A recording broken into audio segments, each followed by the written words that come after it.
Familia, ¿cómo están? Qué gusto saludarlos otra vez. Me da mucho gusto estar en contacto con ustedes. Vamos a hacer una oración para comenzar. Padre, quiero pedirte tu bendición en esta hora para mis hermanos, para nuestros amigos, para nuestras familias que están pendientes de esta transmisión, y te pido tu bendición para cada uno de ellos. Te pido, Padre, que tu grande amor, mi Dios, esté con cada uno de ellos, cubriendo sus necesidades, hablándoles al corazón, mostrándoles tu gracia y tu favor. Por favor, permite que esta palabra traiga dirección a sus vidas y que esta palabra, mi Dios, pueda ayudarles a tener una mejor decisión en la vida de lo que ellos quieren. Te pido tu bendición para cada uno, en el nombre de Cristo Jesús. Amén. Bueno, familia, ayer me mojé un poco. Estamos en tiempo de lluvias aquí y ando un poco resfriado. Tenía por ahí la inquietud de que en cuanto a la voz pudiera comunicarme con ustedes, pero hasta el momento no hay ningún problema. Así es de que si me escucha por ahí un poco ronquito o que bebo agua, es parte de lo que estamos pasando. Pero bueno, este tema, pues usted acaba de ver el título, dice afirme su fe, y tiene que ver mucho con las decisiones que nosotros tomamos, prácticamente con la situación en la que nos llegamos a encontrar en la vida, que a veces nos hace dudar pues de quiénes somos, en qué esperamos, en qué confiamos. Y bueno, yo he buscado a través de la palabra de Dios la enseñanza de esta hora para que usted y yo podamos ser edificados. Y yo espero que los versículos que la palabra de Dios tiene hoy para cada uno de nosotros nos ayuden a afirmar nuestra fe. Y bueno, hay un salmo que es el Salmo 29, versículo 2, dad al Señor la gloria debida a su nombre. Esta parte quiero recalcarle a esta primera parte de este salmo: dad al Señor la gloria debida a su nombre. Y después dice: adorad al Señor en la hermosura de la santidad. Pero la primera parte yo quiero quedarme un poco, que nos centremos en la primera parte de este versículo: dad al Señor la gloria debida a su nombre. Pensando en esto, ¿cómo nosotros no le damos la gloria? Porque si el Salmo dice dad al Señor la gloria debida a su nombre, ¿cómo es que no se la damos? A través de los pasajes de la Biblia vamos a ver cómo es que no le damos la gloria a Dios debida a su nombre. Cuando estamos poniendo otras cosas primeras que Dios, antes que Dios, le estamos restando a Dios la importancia. Cuando hay cosas que nos distraen, puede ser un trabajo, puede ser un proyecto, puede ser algo muy personal que nos distrae y no le estamos dando a Dios lo que le corresponde. Y bueno, quiero comentarles un poco acerca de cómo la humanidad tiene fundada su fe, cómo la humanidad la tiene fundada. Por ejemplo, hay tres libros que la humanidad ha considerado para formar su fe.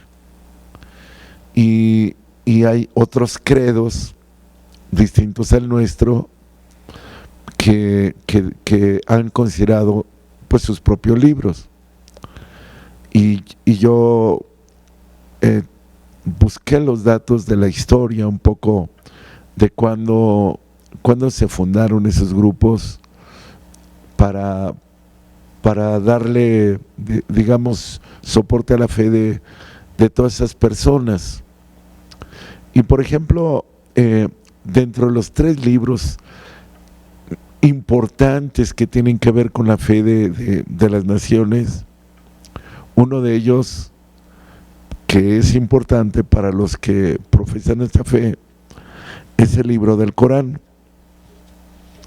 El Corán se dice que a partir del año 650 después de Cristo, fíjese, 650 años después de que Cristo vino, ahí se establece la base con la que los musulmanes o los del Islam han fundado su fe.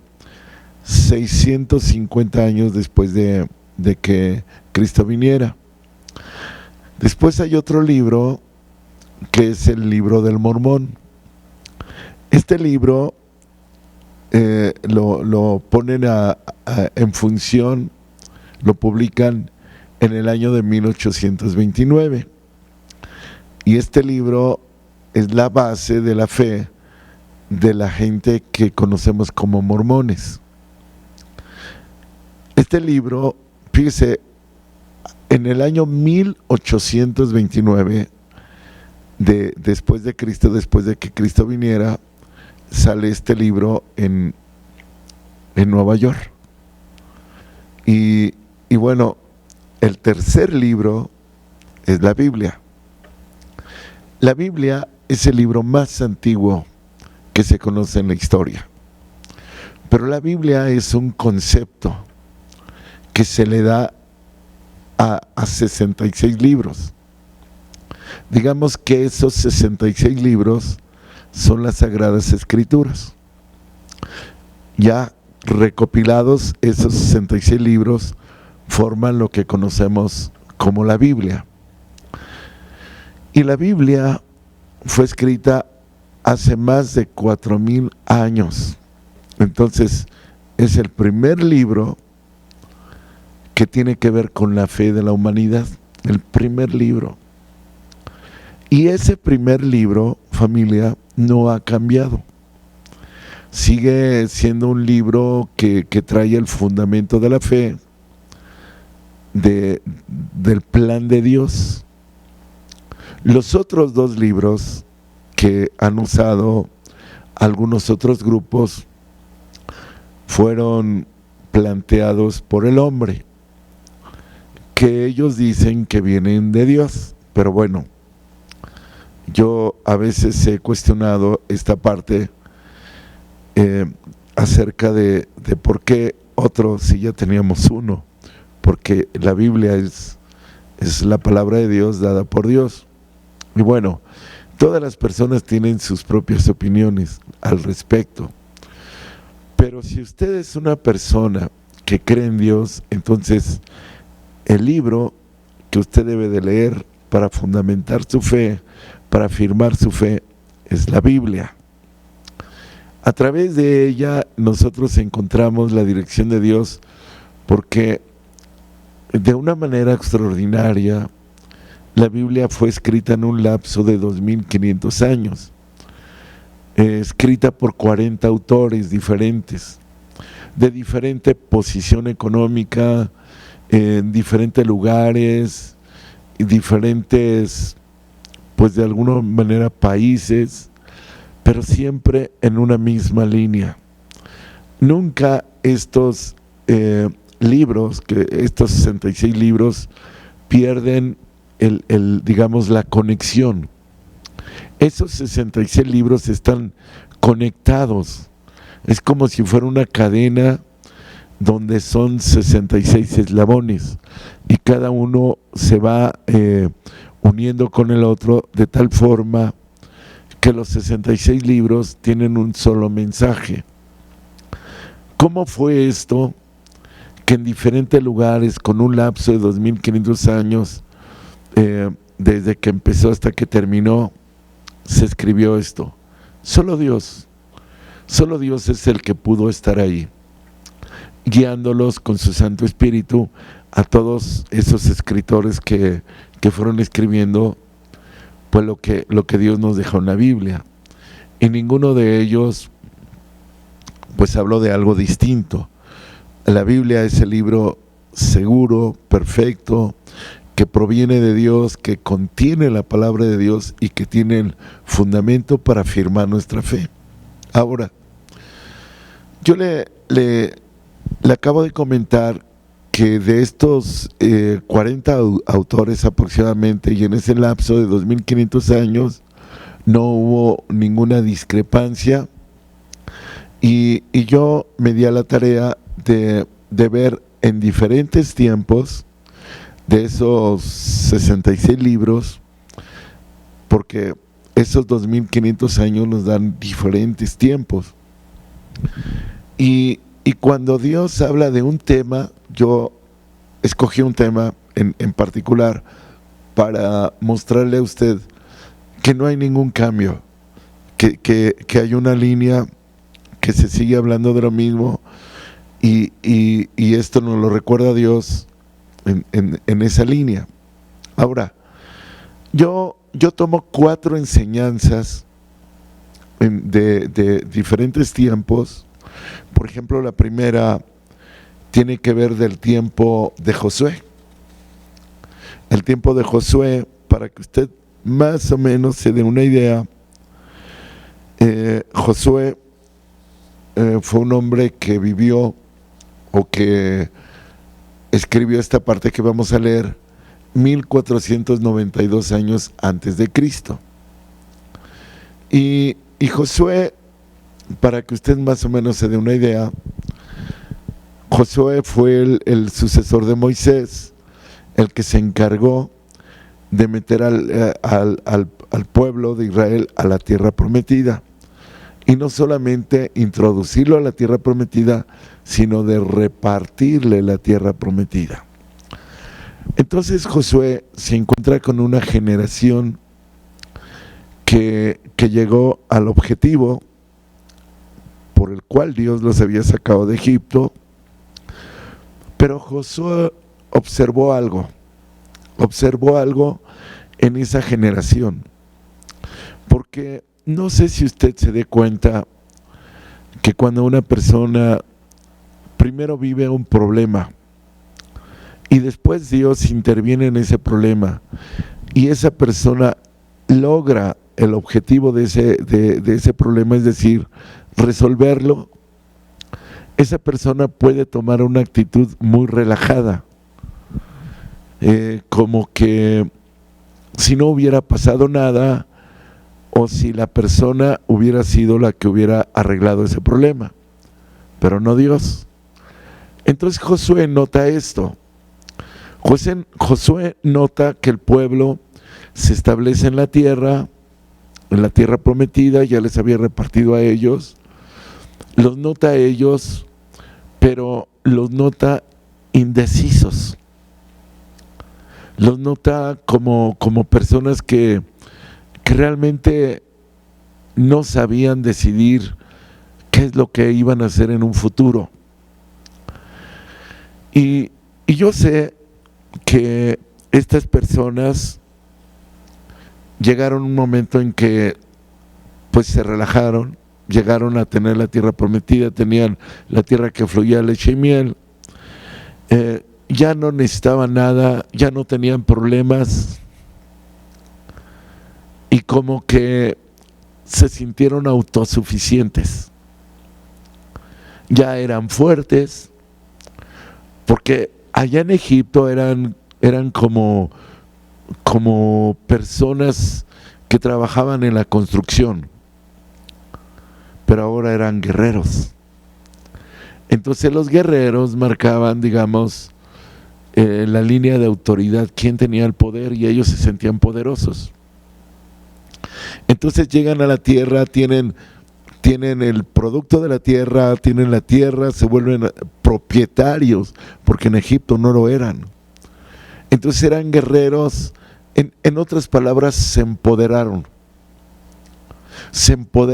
y hay personas que cuando se empoderan pueden pasar muchas cosas, dentro de ellas que se olviden de Dios, que se sientan ellas tan fuertes para alcanzar los objetivos que quieren y no consideren a Dios en sus caminos. Entonces Josué les habla con una palabra que los confrontó con relación a lo que estaban haciendo. Y yo quiero invitarle a leer Josué 24, del 14 al 15. Esto que vamos a leer es lo que sale del corazón de Josué con relación a ellos. Dice: ahora pues, temed al Señor, les dice Josué, teman al Señor y servirle con integridad y en verdad. Cuando Josué dice en verdad es sin hipocresías, íntegros, personas leales, personas sin doblez y en verdad, es decir, no mintiendo, con una decisión que los haga sentir que lo están haciendo porque quieren servirle a Dios. Entonces, esto es lo primero que les dice Josué: ahora pues, teman al Señor, sírvanle con integridad y en verdad, y quiten de entre vosotros los dioses los cuales sirvieron vuestros padres al otro lado del río y en Egipto, y servir al Señor. Él estaba confrontándolos, fíjense bien, a que dejaran de confiar en sus propios dioses. Esto era lo que estaba haciendo Josué. Ellos estaban confiando en dioses personales que sus padres a lo mejor les enseñaron a adorar algo que no era Dios. Y esa adoración estaba en ellos todavía. Ellos estaban todavía trayendo esa adoración hacia esos dioses que no era el Dios de los cielos. Por eso Él les dice: quiten de entre vosotros los dioses, imágenes, confianza en cosas humanas hechas por seres humanos, que a ellos le habían hecho pensar que era como quien los había sacado de Egipto y no Dios. Dice: y sírvanle al Señor, sírvanle al Señor. Cuando una persona verdaderamente busca a Dios, deja todas las cosas que le distraen, las que pareciera tener mayor importancia en sus vidas, las quita, las deja. No importa lo que sea, pero sabe que hay cosas que le han estorbado en la vida. Entonces, esta era la confrontación que estaba haciendo Josué con toda esa gente.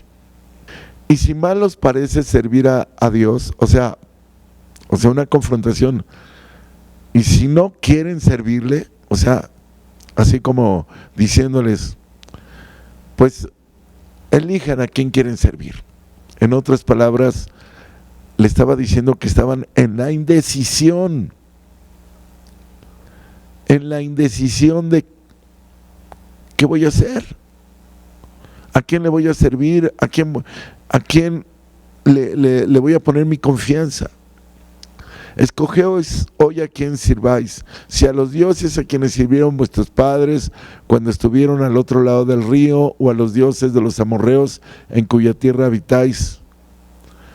Esta es la confrontación que hace, pero también les hace una afirmación. Él confirma su fe. Pero yo y mi casa, yo no sé qué quieran ustedes. Yo no sé qué es lo que ustedes quieren. Eso fue lo que les dijo. ¿Le quieren servir a Dios o no saben qué hacer en esta vida? Pero quiero que sepan una cosa, que yo y mi casa le vamos a servir a Dios. Cuando Josué llega a estas palabras, yo creo que llegó al punto de decirles, bueno, es la decisión de ustedes. Ustedes son los que están tomando esa decisión, la que ustedes quieran. Pero yo y mi casa le vamos a servir a Dios.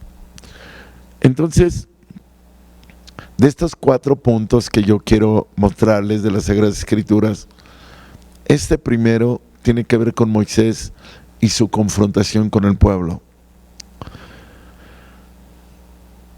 Josué, de alguna manera, los confrontó a ellos para que le dieran la gloria a Dios debida a su nombre, como veíamos en el primer pasaje. Pero ellos estaban indecisos. Ellos no sabían lo que querían. ¿Sabe, familia?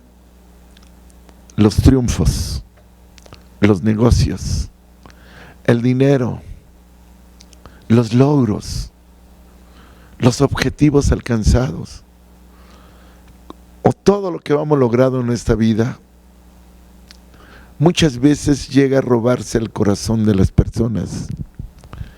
Muchas veces las llega a distraer de quién es el verdadero Dios, quién es el que da el poder para hacer el dinero, quién es el que da el poder para hacer las cosas, quién es el que está con nosotros. Y entonces la gente se distrae y entonces ya no sabe qué hacer, porque su tiempo lo está ocupando en todas esas cosas. Y ya Dios, que en algún momento fue su fuente principal de ayuda y de soporte, ya no lo es, porque ahora se empoderaron, ahora tienen, ahora se sienten fuertes. Entonces, yo quiero decirle una cosa, no nos pase como este pueblo, que tuvo que ser confrontado por Josué a que tomaran una decisión sabia. Pero mire, hay más ejemplos. Hay una segunda enseñanza que yo quiero compartirle, que tiene que ver con algo muy similar. O sea, en otro tiempo, esta ocurre en el año 840 a.C. La que le mostré de Josué era en 1492 a.C. O sea, más o menos pasaron como 600 años. Otro autor, otro libro, otro tiempo. Y Dios hablando exactamente de lo mismo. Y mire, en esta segunda enseñanza es en el tiempo de los reyes. En el tiempo de los reyes, en esta parte que yo voy a mencionar, reinaba un rey que se llamaba Acab. Tenía una esposa que se llamaba Jezabel. Y en ese tiempo Jezabel era una mujer que se había empoderado y que había tomado como que la dirección de lo que se hacía en ese reino, y ella se había involucrado en la adoración de esa nación, pero la había llevado a una adoración no a Dios, sino fuera de los planes de Dios. Y el pueblo de Dios estaba prácticamente siguiendo todas las ordenanzas de esta mujer, Jezabel. Se cree que en ese tiempo las mujeres se habían empoderado igual, porque esa mujer se había empoderado y era la que tomaba las decisiones en el reino.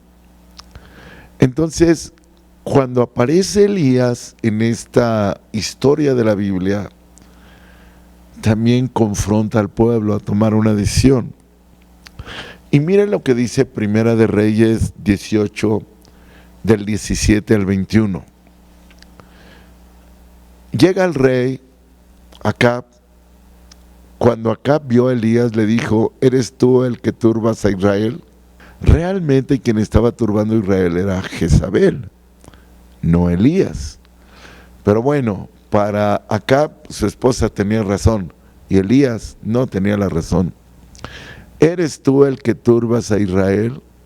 Y él respondiendo, yo no he turbado a Israel, sino tú y la casa de tu padre, dejando los mandamientos del Señor y siguiendo a los Baales. Los Baales eran ídolos que en ese momento la gente tenía. Y confronta Elías al rey Acab, diciéndole, yo no soy el que ha turbado a Israel, sino tú y la casa de tu padre, porque han dejado los mandamientos de Dios y han seguido a los ídolos, a los Baales. Aquí hay una confrontación, ya no con el rey, sino con todo el pueblo. Envía pues ahora y congrégame a todo Israel en el monte Carmelo, y a los 450 profetas de Baal y a los 400 profetas de Acera que comen en la mesa de Jezabel, que era la esposa de Acab. Entonces Elías le dice, a ver, reúneme a todo el pueblo de Israel y a esos profetas, pues que realmente son los que había establecido Jezabel para que pues el pueblo estuviera engañado en una idolatría. Entonces Acab convocó a todos los hijos de Israel y reunió a los profetas en el monte Carmelo. Seguimos leyendo. Y acercándose Elías a todo el pueblo dijo, fíjense lo que dice Elías, ¿hasta cuándo claudicaréis vosotros entre dos pensamientos? O sea, en otras palabras, estaban indecisos de ¿qué voy a hacer? ¿A quién le doy gracias cuando ocurre el milagro? ¿A dónde voy para agradecer? ¿Hasta cuándo claudicaréis vosotros entre dos pensamientos? Si el Señor es Dios, síganle, seguidle. Y si Baal, pues vayan en pos de él. Y el pueblo se quedó callado. No respondió ninguna palabra. ¿Por qué? Porque eran personas indecisas. ¿Sabe, familia? Hoy en día hay muchas personas indecisas que no saben lo que quieren. Muchas personas de verdad no saben lo que quieren. O sea, pueden tener conocimiento de Dios. Saben que Dios es el único que puede ayudarles. Saben que Dios es el único que puede sanarles, darles vida, ayudarles en sus proyectos de vida, de familia. Pero a veces cuando viene una confrontación toma una decisión. Decide entre tus dos pensamientos, tus dos caminos, tus dos planes, ¿qué quieres?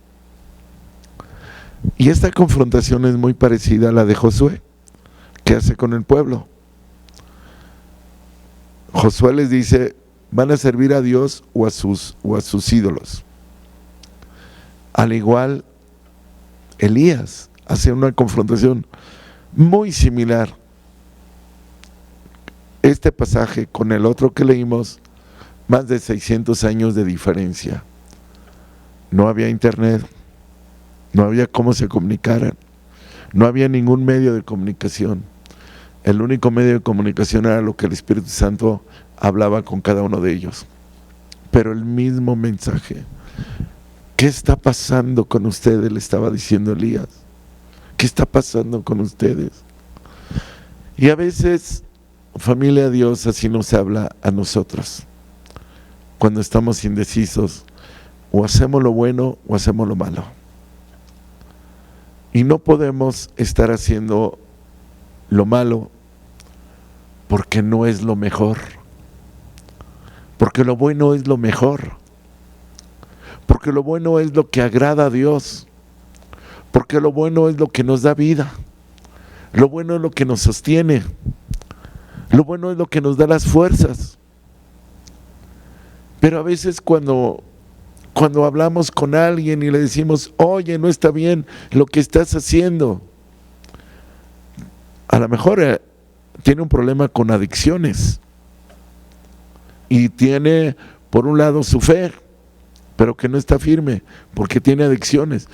Sus adicciones son sus dioses. Y cuando llega alguien y les dice, oye, ya toma una decisión, ya tómala. Y a lo mejor se queda callada, no responde, porque no sabe qué hacer. Porque está entre dos pensamientos. Por eso Elías decía, ¿hasta cuándo claudicaréis vosotros entre dos pensamientos?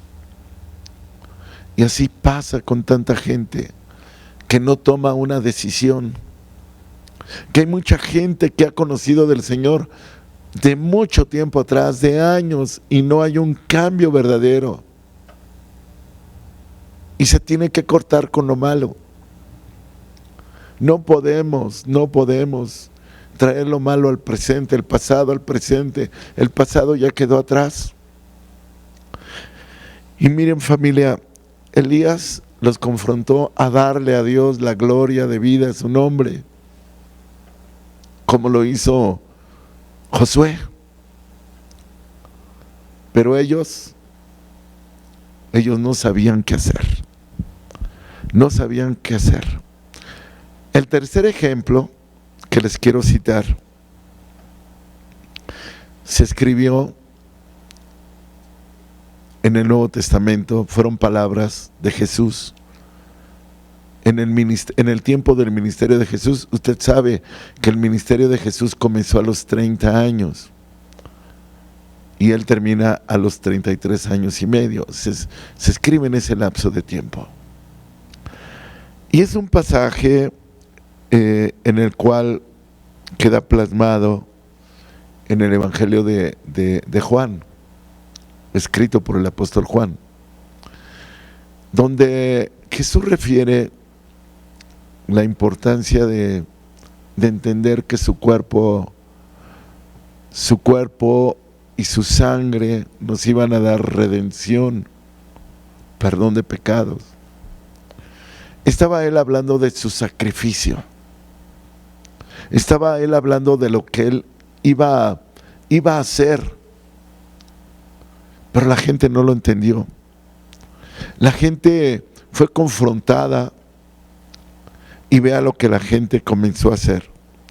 Juan 6, del 59 al 68, por favor. Estas cosas dijo en la sinagoga enseñando en Capernaum. Al oírlas, muchos de sus discípulos dijeron, dura es esta palabra, ¿quién la podrá oír? O sea, muchos de sus discípulos, porque eran cientos de discípulos, miles podríamos decir. Dura es esta palabra, ¿quién la podrá oír?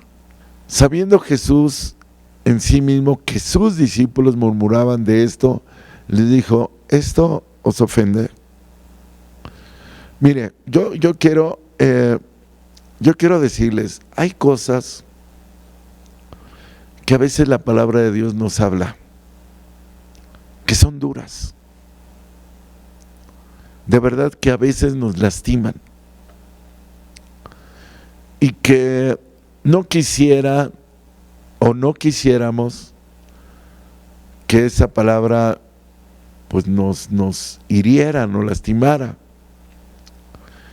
Pero cuando Jesús dice esto les ha ofendido, es porque no les había parecido bien lo que él había dicho. Dice, pues, ¿qué si vieres al Hijo del Hombre subir a donde estaba primero? El Espíritu es el que da vida, la carne para nada aprovecha. Las palabras que yo os he hablado son espíritu y son vida. Pero hay algunos de vosotros que no, ¿qué dice? Que no creen. Yo me pregunto, familia, ¿qué hacían ahí en la sinagoga? Porque si usted se da cuenta, en el primer versículo que leímos, el 59, estaban en la sinagoga. Dice ahí, estas cosas dijo en la sinagoga. Gente que estaba en la iglesia. Lo acabamos de ver, ¿verdad? Estaba en la iglesia. ¿Y qué más? Decía que estaban en la iglesia y estábamos leyendo el versículo 63. Bueno, el 64, ya estamos viendo el 64. Pero hay algunos de vosotros que no creen. Yo me pregunto, ¿qué hacían en la sinagoga si no creían? Pues algunos de ustedes dirán, bueno, era para creer, habían ido, era la primera vez que iban. Quizás esta pudiera ser una respuesta válida. Pero dice, hay algunos de vosotros que no creen. O sea, era como una afirmación. Porque Jesús sabía desde el principio quiénes eran los que no creían y quién le había de entregar. Entonces, hay gente, familia, que puede estar en las iglesias y no creer. No creen en la palabra, no creen en los milagros, no creen que Dios pueda cambiar vidas, no creen que Dios verdaderamente actúa de una manera sobrenatural, no creen, porque Jesús sabía desde el principio quiénes eran los que no creían. Entonces, cuando dice que no creen es porque ya habían escuchado muchas veces la palabra de Dios y no creían, al igual que el que le había de entregar. Seguimos leyendo el 65. Dijo, por eso os he dicho que ninguno puede venir a mí si no les fuere dado del Padre. El 66. Desde entonces muchos de sus discípulos volvieron atrás y ya no andaban con él. Mire, Jesús le dijo a esa gente, ustedes no creen. Yo sé que no creen. Yo creo que les dijo, les he hablado tanto de la palabra y no creen. No dejan de hacer lo malo. No dejan de hacer lo que siempre han hecho. No creen. Y a lo mejor sintieron que el Señor los estaba señalando porque les dijo, no creen. Y dice que muchos de sus discípulos volvieron atrás. Cuando una persona vuelve atrás, vuelve a su pasado, a lo que hacía antes, a lo que era antes. Renuncia en ese momento a su fe y no tiene una esperanza futura. Y dice, y ya no andaban con él, y dice el 67, versículo 67, por favor. Dijo entonces Jesús a los 12, ¿queréis acaso iros también vosotros? O sea, una confrontación. Eso fue, una confrontación. ¿También ustedes se quieren ir? Era una pregunta bastante fuerte. Pero hubo una respuesta por ahí. Le respondió Simón Pedro, Señor, ¿a dónde podríamos ir? ¿A dónde? ¿Quién puede tener lo que tú tienes, darnos lo que tú nos das, enseñarnos lo que tú nos enseñas? Y lo dijo de esta manera, ¿a quién iremos? Tú tienes palabras de vida eterna.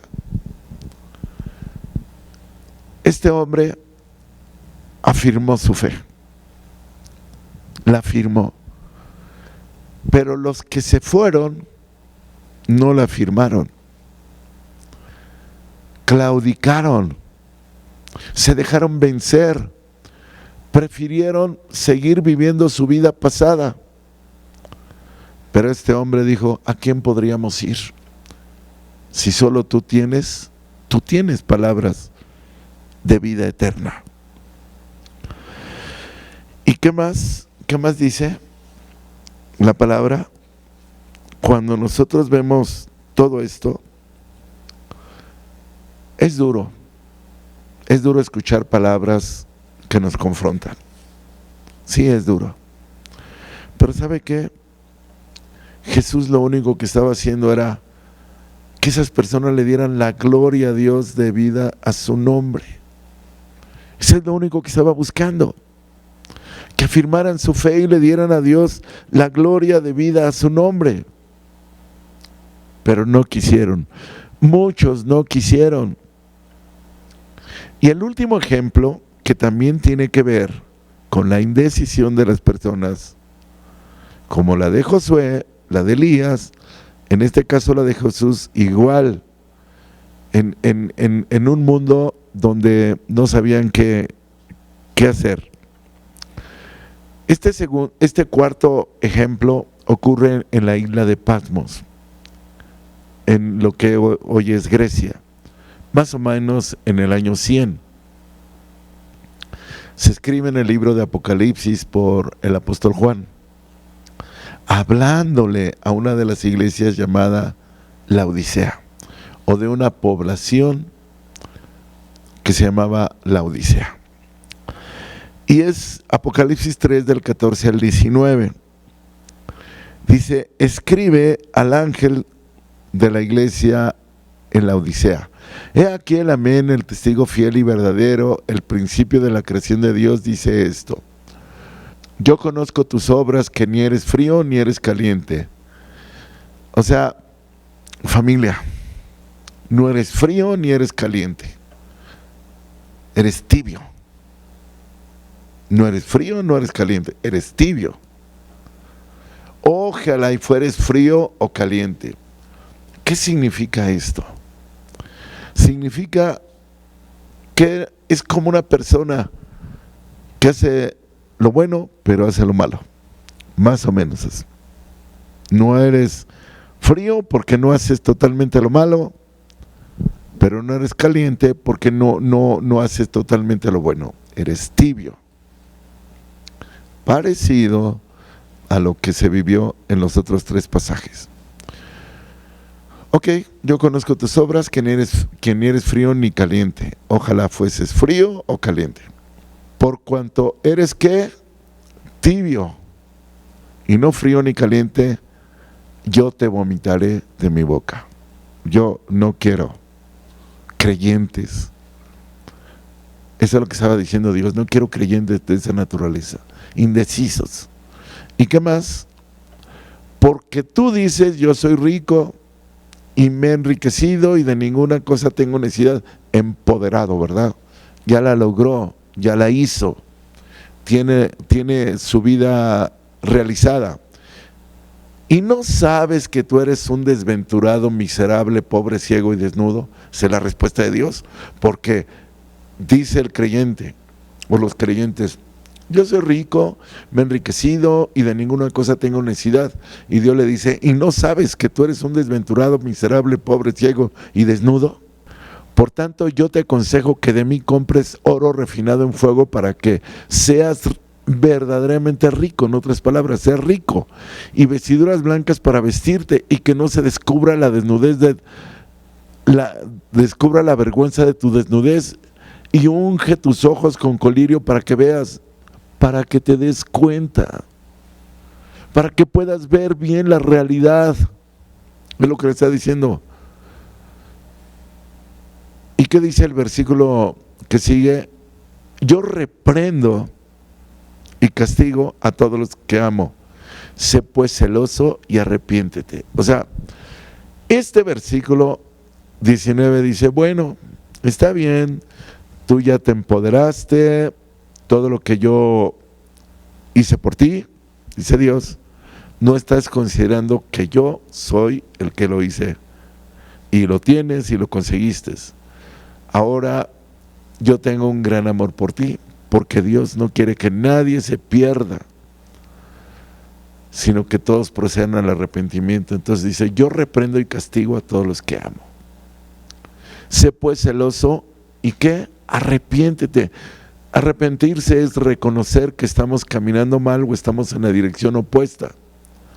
Ahora, cuando Dios habla estas palabras, da una oportunidad, familia, una oportunidad de reencontrarnos con Él.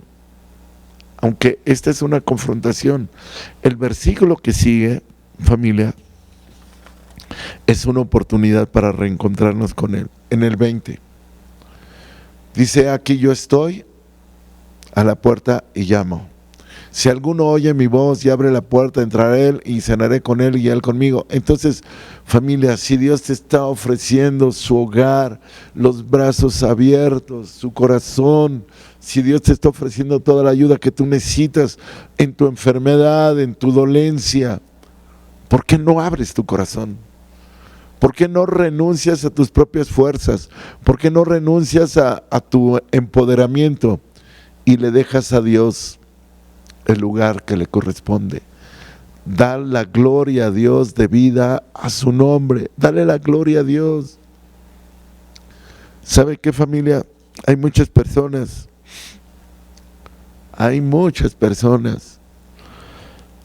que viven lo que dice este último versículo que les voy a leer, que está en Segunda de Reyes 17:33. Hay muchas personas que actúan de esta manera. Personas que temen a Dios, pero que también honran a sus dioses. Hay muchas personas que dicen: pero yo temo a Dios,